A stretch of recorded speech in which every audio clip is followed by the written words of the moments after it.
Students, इस lecture में हम बात करेंगे hydrogen spectrum and line spectrum, जिसको लाइन स्पेक्ट्रम भी कहा जाता है।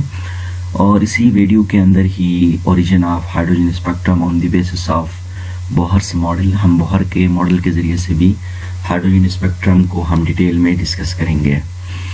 हाइड्रोजन स्पेक्ट्रम को जानने के लिए मेरे प्रीवियस वीडियोस को आप देख लें और उसको समझें, और स्पेक्ट्रम क्या है, टाइप ऑफ स्पेक्ट्रम और डिफरेंट रीजन, IR, इंफ्रारेड और विजिबल रीजन और UV रीजन और एक्सरे रीजन के बारे में मैंने डिटेल में वीडियोस बनाई थी। तो आप इनको अंडरस्टैंड करें और इसके बाद इंशाल्लाह ये टॉपिक आपको आसानी से समझ आ जाएगा। देखिए, हाइड्रोजन स्पेक्ट्रम बेसिकली ये जो है इसकी एक तवील हिस्ट्री है। और ये कब से स्टार्ट हो गया हाइड्रोजन गैस पर काम? तकरीबन इन 1887 से लेकर तकरीबन 1913 तक, यानी बोहर के एटॉमिक मॉडल तक, यानी हाइड्रोजन गैस के ऊपर बहुत सारे साइंटिस्ट ने काम किया। काम करने के बाद हर साइंटिस्ट ने डिफरेंट तरह के सीरीज ऑफ दी स्पेक्ट्रम को इन्होंने हासिल किया। और हासिल करने के बाद जो कि 1887 से लेकर 1913 तक total 5 spectral line different scientist को मिल गए। तो ऐसे में इनको डिफरेंट सीरीज का नाम दिया गया है, और जिसमें से लाइमन सीरीज, बाल्मर सीरीज, पाचन सीरीज, ब्रैकेट सीरीज, पीफन सीरीज। जैसे कि मैंने लिखा कि हाइड्रोजन गैस को एक इनक्लोज कंटेनर में रखा गया, इसको इलेक्ट्रिकली हीट दिया गया तो इसके अंदर से रेडिएशन निकले। और देखिए आपके सामने, this is the glass tube है हमारे पास, और इसके अंदर देखें हमारे पास ये एनोड है, ये कैथोड है। और हाइड्रोजन गैस को जब हीट अप किया गया तो इसके अंदर से एक ब्लूइश लाइट निकली, और इसको देखा गया तो इसके अंदर डिफरेंट तरह के स्पेक्ट्रल लाइन उनको नजर आए।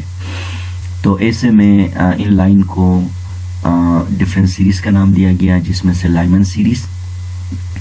लेकिन हमें पता है कि जो हाइड्रोजन है इसके पास एक शेल है, लेकिन इसका एक शेल नहीं है।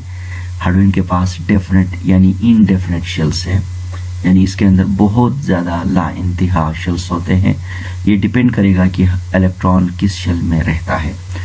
तो इसी हिसाब से हाइड्रोजन गैस को जब इन मुख्तलिफ साइंटिस्ट ने मुख्तलिफ टाइम पे जब इसी डिस्चार्ज ट्यूब में रखा तो उनको डिफरेंट तरह के सीरीज नज़र आए, जिसमें से फर्स्ट सीरीज है जिसको हम लाइमन सीरीज कहते हैं। और लाइमन सीरीज क्या है?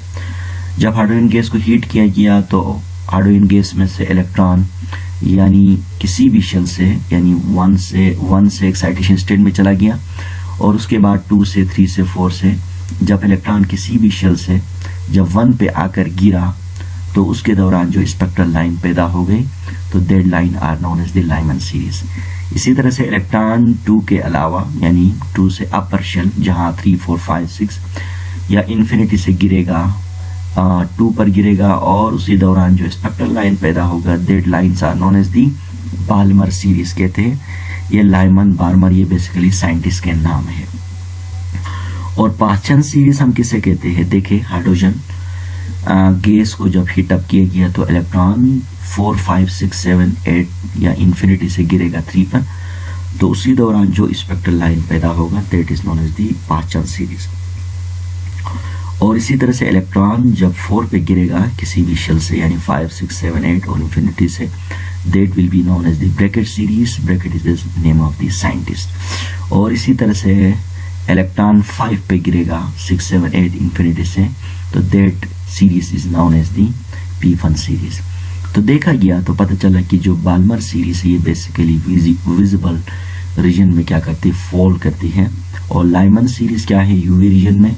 और बाकी जो 3 सीरीज है, पाचन, ब्रैकेट एंड पी1 सीरीज, ये लाई करते हैं किसमें, IR यानी इंफ्रारेड रीजन में। ये तो था हाइड्रोजन स्पेक्ट्रम के हवाले से कि हाइड्रोजन स्पेक्ट्रम कैसे लिया जाता है, लेकिन इसका कोई क्लियर मैकेनिज्म हमें समझ नहीं आ रहा है। लेकिन इसके ऊपर क्लियरली किसने काम किया था? जैसे कि मैंने पहले बोला कि बोहर ने काम किया है। जैसे कि मैंने यहाँ पर ये भी लिखा है कि the first spectral line were discovered in 1887 by Lyman and Balmer. तो उन्होंने इस लाइन को फर्स्ट टाइम उन्होंने डिस्कवर किया, लेकिन इनको इस लाइन के हवाले से इसका रियल मैकेनिज्म उनको समझ नहीं आया कि ये लाइन क्यों पैदा होते हैं, और इससे डिफरेंट तरह के यानी सीरीज क्यों निकलते हैं। लेकिन इसके ऊपर जो है ना बोहर ने थोरली काम किया। कैसे काम किया देखे, आपके सामने मैंने दिखाया हूं कि दिस इज द एक्चुअली क्या है, एक डिस्चार्ज ट्यूब है, आप इसमें देख लें, this is the discharge tube.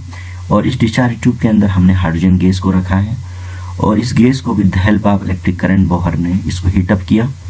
तो यहाँ से क्या हो गई, एक ब्लूइश लाइट निकली और उस ब्लूइश लाइट को उसने एक स्लिट से गुजारा और गुजारने के बाद सामने एक स्पेक्ट्र जो कि एक प्रिज्म रखा और प्रिज्म से गुजारने के बाद हमें पता है कि प्रिज्म क्या करता है, लाइट को रिजोल्व करता है इन दियर डिफरेंट कंपोनेंट्स। और सामने एक स्क्रीन रखा है, तो उस स्क्रीन में देखा गया तो उसको डिफरेंट तरह के यानी क्लियर तरीके से उसको स्पेक्ट्रल लाइन नजर आ गई। तो फिर बोहर ने ये देखा कि ये जो स्पेक्ट्रल जो लाइन है ये कैसे, ये क्यों पैदा हो रहे हैं। तो बोहर ने इसका एक क्लियर एक्सप्लेनेशन दिया। तो बोहर कहता है कि जब हम हाइड्रोजन गैस को हीटअप करते हैं तो वहां से जो इलेक्ट्रॉन्स होते हैं वो ग्राउंड स्टेट है। फॉर एग्जांपल देखिए, ये आपके पास एक हाइड्रोजन एटम है, तो इलेक्ट्रॉन क्या करते हैं, ग्राउंड स्टेट से वो एक्साइटेशन स्टेट में चले जाते हैं। अब ग्राउंड स्टेट में इलेक्ट्रॉन 1 से भी जा सकता है, 2 से, 3 से, 4 से, एक्साइटेशन स्टेट में जाता है। और एक्साइटेशन स्टेट में जाने के बाद जब इलेक्ट्रॉन दोबारा जब ग्राउंड स्टेट पे आता है, तो वो डिफरेंट तरह से अमाउंट ऑफ एनर्जी क्या करता है, इमिट करता है। अब डिपेंड करेगा, अगर एक इलेक्ट्रॉन 1 से जा रहा है तो डेफिनेटली वो हायर में जाते वो ज्यादा एनर्जी लेगा, और हायर से जब वो ग्राउंड 1 पे आ रहा है तो वो ज्यादा एनर्जी क्या करेगा, इमिट करेगा। तो जितना इलेक्ट्रॉन जितना अमाउंट ऑफ एनर्जी फोटोन में लेगा तो इतना एनर्जी क्या करेगा, वो इमिट करेगा। तो जैसे कि मैंने आपके सामने एक स्क्रीन दिखाया हूं और इस स्क्रीन के अंदर देखे कि ये 410 देखे, 434, 486 देखे, 650 नैनोमीटर है, ये विजिबल रीजन है और ये की बारमार सीरीज है। तो इसी तरह से इसका जो क्लियर मैकेनिज्म है ये बोहर ने हमें बता दिया। तो बोहर कहता है कि ये बेसिकली जो स्पेक्ट्रल लाइन पैदा हो रहे हैं ये बेसिकली इलेक्ट्रॉनों की एक्साइटेशन और डी एक्साइटेशन की वजह से पैदा हो रहे हैं। तो उसने एक क्लियर एक डायग्राम हमें दिया। देखिए आप इस डायग्राम पे गौर करें कि this is the first series, इसको हम लाइमन सीरीज कहते हैं। आप यहाँ से इसको सही तरीके से अंडरस्टैंड करें। अब हाइड्रोजन गैस को जब हमने हीट अप किया तो ये डिपेंड करेगा कि वो इलेक्ट्रॉन 5 से आ रहा है, 4 और 3 और 2, लेकिन 1 पे आकर क्या करे, वो गिरे। और उसी दौरान जो भी स्पेक्ट्रल लाइन पैदा होगा that will be known as the Lyman series. यानी इलेक्ट्रॉन पहले एक्साइटेशन में जा रहा है और फिर वो डी एक्साइटेशन में आकर उसको लाजमी तौर पर यानी फर्स्ट शेल में आकर गिरना है। जब फर्स्ट शेल में आकर गिरेगा तो दैट लाइन यानी spectral line will be known as the Lyman series and the Lyman is the name of the scientist. और आप देखिए इसके अंदर ये जिस रीजन पे यानी इसका जो स्पेक्ट्रल लाइन है इनका जो वेवलेंथ है वो कितना है, 380 नैनोमीटर से लेकर 200। ये बेसिकली यूवी रीजन है। जैसे कि आप प्रीवियस यूवी रीजन है, आप यूवी रीजन है ये आप प्रीवियस वीडियो पढ़ें और इसके अंदर आप देख लें कि यूवी रीजन जो है ये 380 नैनोमीटर से लेकर 200 नैनोमीटर। तो ये हो गया लाइमन सीरीज। फिर बोहर कहता है कि जब इलेक्ट्रॉन यानी 3 से 4 से 5 से इंफिनिटी से गिरे 2 में और उसी दौरान जो भी स्पेक्ट्रल लाइन पैदा होगा तो that line will be the Balmer series.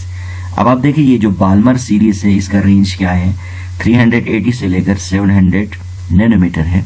ये आपको पता होगा विजिबल रेंज है, जहां हम अपने आंखों के जरिए से इस रेंज को हम डिटेक्ट करते हैं।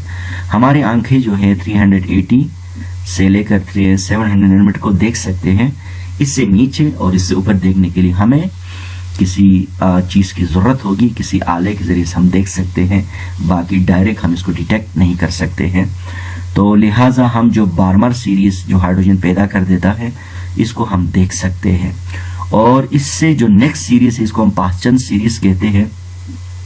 तो अब पासचंद सीरीज क्या है, देखिए आप इलेक्ट्रॉन यानी 4, 5, 6, 7, 8, 9 किसी भी इंफिनिटी से आएगा 3 पे गिरेगा और इसका देखिए रेंज क्या है, 700 से लेकर 1000 नैनोमीटर है। It is very close to the IR, यानी IR के बिल्कुल करीब है, यानी IR ही है लेकिन it is very close to the UV। UV के करीब, विजिबल रीजन के करीब है, तो इसलिए इस सीरीज को हम क्या कहते हैं, हमारे पास इंफ्रारेड है। तो ये जो हमारे पास इंफ्रारेड यानी नियर इंफ्रारेड जो कि पासचंद के बिल्कुल करीब है ये। और इसी तरह से ये जो सीरीज है इसको हम क्या बोलेंगे, ब्रैकेट सीरीज कहा जाएगा, यानी इसको हम क्या कहेंगे, पासचंद सीरीज कहेंगे।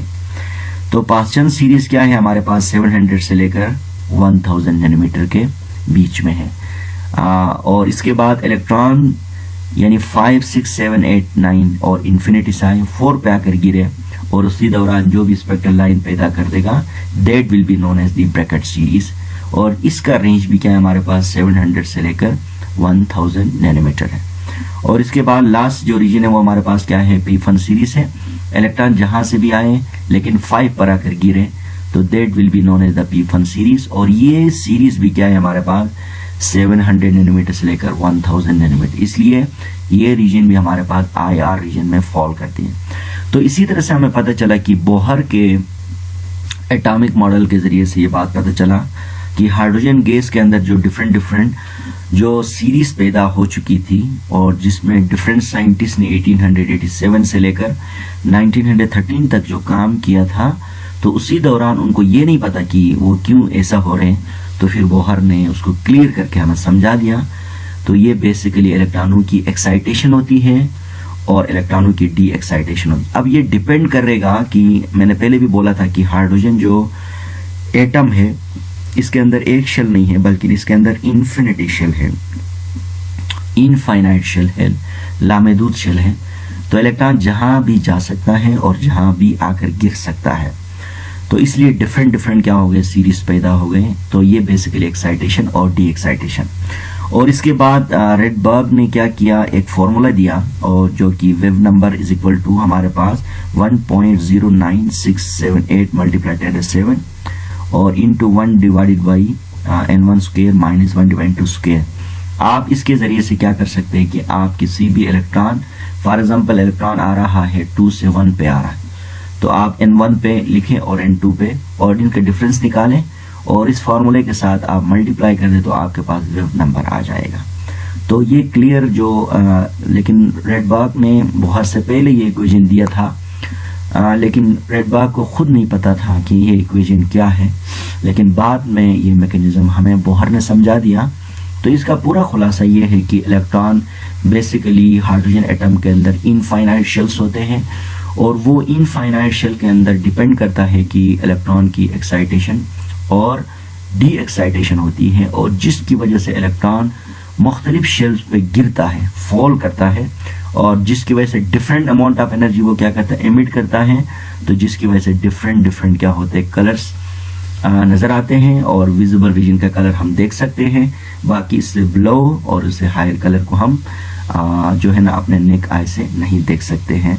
So this is the actually mechanism of क्या है, hydrogen spectrum and A line spectrum.